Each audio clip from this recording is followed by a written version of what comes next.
কৃষ্ণ প্ৰভু আপোনালোকলৈ জনাইছোঁ সেৱা। আচ্ছা, লেখক সংগ্ৰাহক অনন্ত কুমাৰ দত্তই লিখা জ্যোতি বিষ্ণু গীতৰ আভা কিতাপখনত পালোঁ মানে বিষ্ণুৰ প্ৰসাদ ৰাভাৰ চমু জীৱনী। তাকে মই আপোনালোকক যিসকলে নাজানে কৈ দিম বুলি ভাবিছোঁ। ময়ো ভালকৈ নাজানিছিলোঁ। ঠিক আছে। অসমৰ চিৰজ্যোতিষ্মান মহান বিপ্লৱী শিল্পী কলাগুৰু বিষ্ণুপ্ৰসাদ ৰাভাৰ জন্ম হয় 1909 চনৰ 31 জানুৱাৰী বৃহস্পতিবাৰে ঢাকা চহৰত। বিষ্ণুপ্ৰসাদ ৰাভাৰ দেউতাকৰ নাম আছিল গোপাল চন্দ্ৰ দাস আৰু মাকৰ নাম আছিল গেঠি। বিষ্ণু ৰাভাৰ ককা দেউতাকৰ নাম আছিল শনিৰাম মোছাহাৰী। তেওঁৰ ঘৰ কামৰূপ জিলাৰ ৰাণী অঞ্চলত আছিল বুলি ঠাৱৰ কৰা হৈছে। তেওঁ বংগদেশৰ মেদিনীপুৰত চাকৰি কৰিছিল।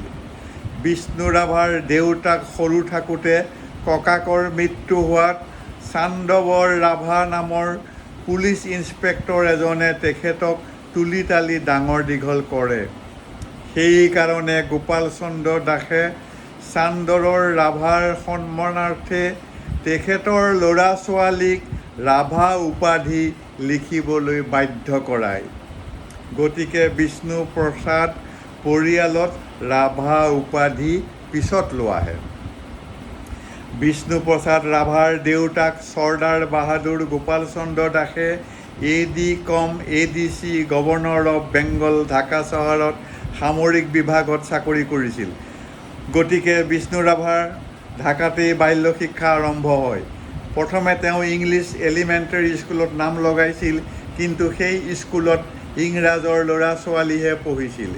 সেইকাৰণে স্কুললৈ অহা যোৱা কৰি ভাল নলগাত স্কুললৈ যোৱা বন্ধ কৰি দিলে।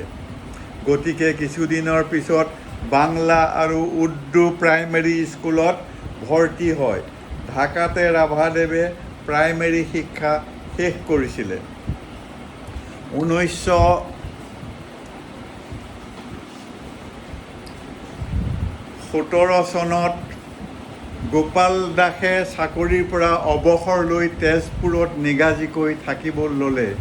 কাৰণ তেজপুৰত তেখেতসকলৰ 2500 বিঘা মাটিৰ গৰাকী আছিল তেওঁলোক। কিন্তু কালৰ বিপাক দাতাই দিলেও বিধাতাই নিদিয়ে। গোপাল দাসৰ সেই বছৰতে মৃত্যু হ'ল।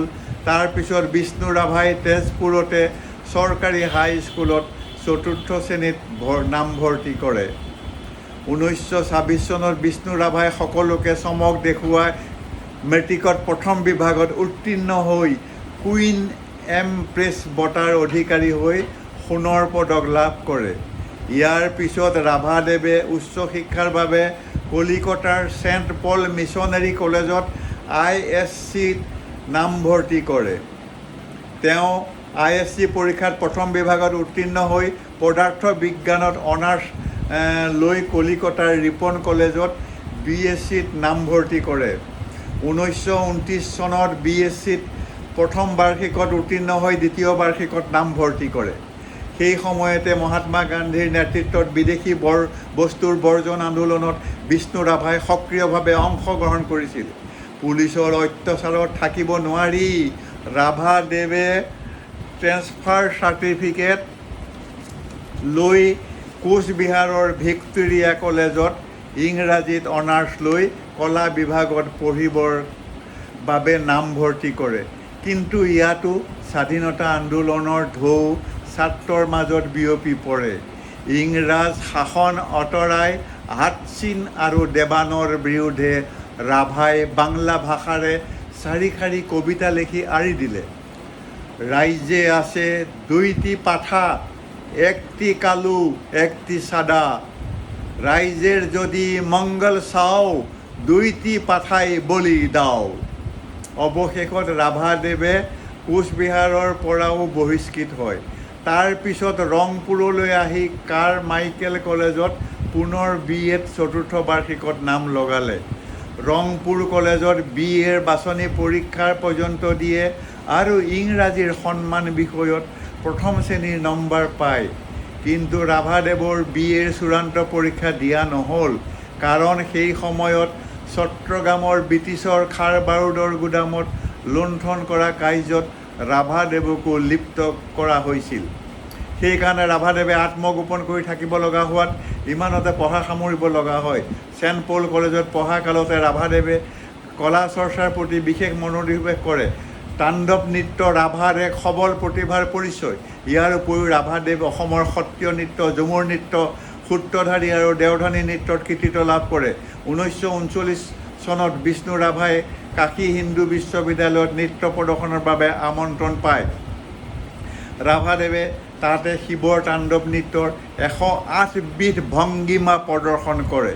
তেতিয়া কাশী হিন্দু বিশ্ববিদ্যালয়ৰ উপাচাৰ্য ডাক্তৰ সৰ্বপল্লী ৰাধাকৃষ্ণনে ৰাভাৰ নৃত্যত মুগ্ধ হৈ সোণৰ পদক প্ৰদান কৰে আৰু কলাগুৰু উপাধিৰে সন্মানিত হয়।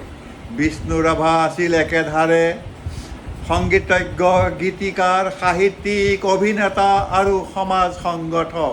এজন সুদক্ষ অভিনেতা আৰু পৰিচালক হিচাপেও নিজকে চিনাকি দিব পাৰিছিল। কাৰাগাৰ, চিৰাজ, আলিবাবা, ভোগজৰা, এমুঠি চাউল আদি নাটকত অভিনয় কৰিছিল। অসমীয়া কথাছবি এৰাবাটৰ সুৰ, প্ৰতিধ্বনি, জয়মতী, মনোমতীত অভিনয় কৰাৰ উপৰিও গুৰু দায়িত্ব পালন কৰিছিল।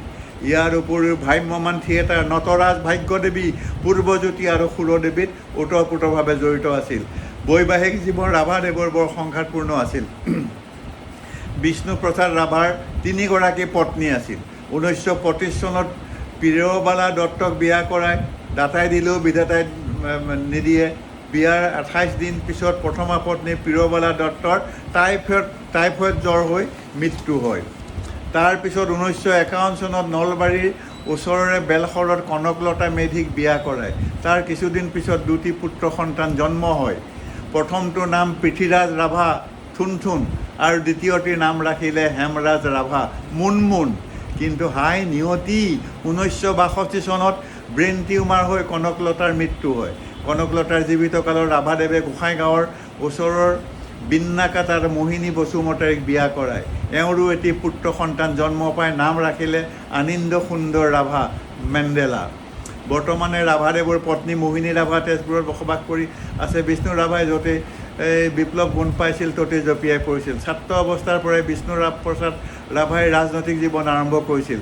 তেওঁ এজন কমিউনিষ্ট পাৰ্টীৰ সক্ৰিয় নেতা আৰু সংগঠক আছিল। ৰাভাদেৱে 5 বছৰ আত্মগোপন কৰিও আছিল। 1952 চনত তেওঁৰ গ্ৰেপ্তাৰ কৰি 1953 চনত মুক্তি দিয়ে। 1955 চনত বিপ্লৱী কমিউনিষ্ট পাৰ্টি দুভাগত বিভক্ত হয়। ভাৰতীয় কমিউনিষ্ট পাৰ্টি আৰু বিপ্লৱী কমিউনিষ্ট পাৰ্টি। ৰাভাদেৱে ভাৰতীয় কমিউনিষ্ট পাৰ্টিত যোগ দিয়ে। 1957 চনত বিষ্ণুপ্ৰসাদ ৰাভাই CPI প্ৰাৰ্থীৰূপে বৰপেটা সমষ্টিৰ পৰা অসম বিধানসভালৈ প্ৰতিদ্বন্দ্বিতা কৰে, কিন্তু নিৰ্বাচিত নহ'ল। 1967 চনত পুনৰ তেজপুৰ সমষ্টিৰ পৰা নিৰ্দলীয় প্ৰাৰ্থীৰূপে থিয় দিয়ে। এইবাৰ তেওঁ নিৰ্বাচিত হয়, যদিও বিধানসভাত কমিউনিষ্ট দলৰ আসনত বহে। বিধানসভাৰ সদস্য হৈ থাকোঁতে তেওঁ 1968 চনত কোকৰাঝাৰ লোকসভা সমষ্টিৰ পৰা নিৰ্দলীয় প্ৰাৰ্থীৰূপে থিয় হয়, কিন্তু এইবাৰ তেওঁ পৰাজয় বৰণ কৰে। 1968 চনৰ শেষৰ ফালে ৰাভাদেৱে কেঞ্চাৰ ৰোগত ভোগে। তেতিয়া তেওঁক গুৱাহাটী চিকিৎসালয়ত ভৰ্তি কৰা হয়, কিন্তু ৰাভাৰ শৰীৰৰ আৰোগ্য নহ'ল।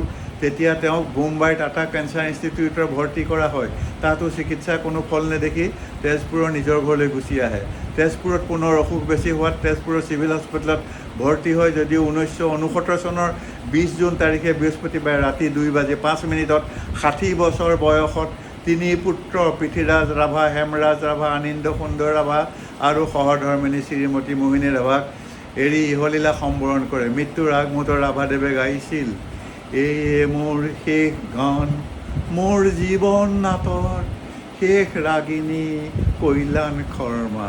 কৃষ্ণ প্ৰভু বিষ্ণু ৰাভাদেৱলৈ শ্ৰদ্ধা জনাই মই ইমানতে সামৰিলোঁ। ভুল হ'লে মাফ কৰিব। ময়ো আনৰ লিখনিৰ পৰাই কৈছোঁ দেই।